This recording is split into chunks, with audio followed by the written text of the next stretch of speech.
সংসদে চক্রব্যূহ মন্তব্য ভালোভাবে নেয়নি কেন্দ্রীয় সরকার, তাই তার বিরুদ্ধে ইডির অভিযান চালানোর পরিকল্পনা করা হচ্ছে। বৃহস্পতিবার গভীর রাতে নিজের এক্স সাবেক টুইটার হ্যান্ডেলে একটি পোস্ট করে এমনই দাবি করলেন রাহুল গান্ধী। লোকসভার বিরোধী দলনেতা আরও দাবি, কেন্দ্রীয় তদন্তকারী সংস্থাটির ভিতরের লোকেরাই তাকে এই খবর দিয়েছেন।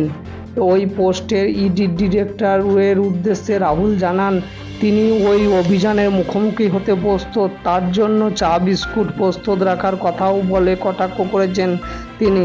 সোমবার লোকসভার বাজেট সংক্রান্ত বিতর্কে কেন্দ্রীয় বিরুদ্ধে তোপ দাগতে গিয়ে রাহুল মহাভারত এবং কুরুক্ষেত্রের যুদ্ধের প্রসঙ্গ উত্থাপন করেছিলেন। সেই সূত্রেই উঠে এসেছিল চক্রব্যূহের প্রসঙ্গ। চক্রব্যূহের সামরিক গঠন অনেকটা পদ্ম ফুলের মতো, যে কারণে চক্রব্যূহকে পদ্মব্যূহ বলা হয়ে থাকে।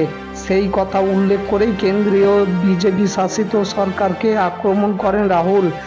তিনি বলেছিলেন, হাজার হাজার বছর আগে কুরুক্ষেত্রে 6 জন মিলে অভিমন্যুকে চক্রব্যূহে ফাঁসিয়ে হত্যা করেছিলেন। আমিও একটু পড়াশোনা করে দেখেছি, চক্রব্যূহকে পদ্মব্যূহ বলা হয় পদ্মের মতো সামরিক গঠনের জন্য।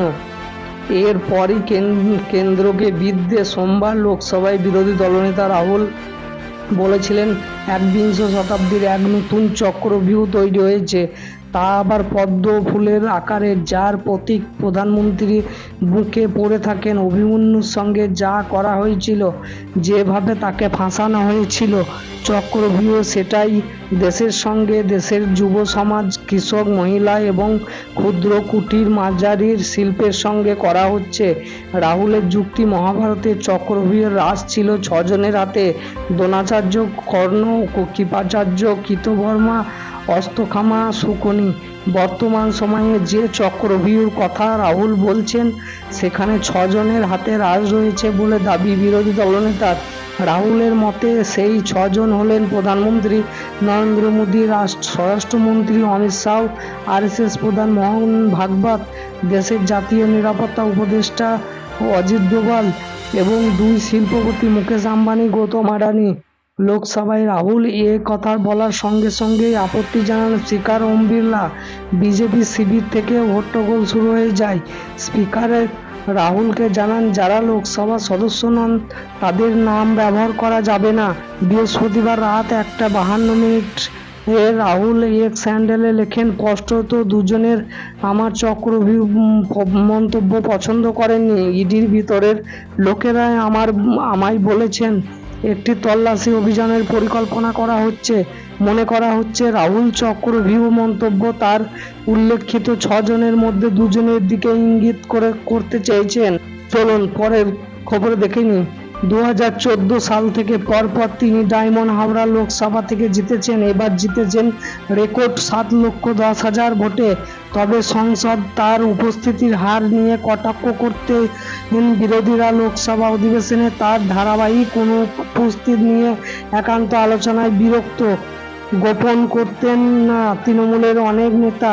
কিন্তু তৃতীয় নরেন্দ্র মোদী সরকারের শুরু থেকে ডায়মন্ড হাবড়ার তৃণমূল সাংসদ তথা দলের সেনাপতি অভিষেক বন্দ্যোপাধ্যায় সংসদে যে ভূমিকা নিচ্ছেন তা দেখে তৃণমূলের অনেকেই মানছেন, গত 10 বছরে এই ভূমিকায় কখনো দেখা যায়নি তাকে।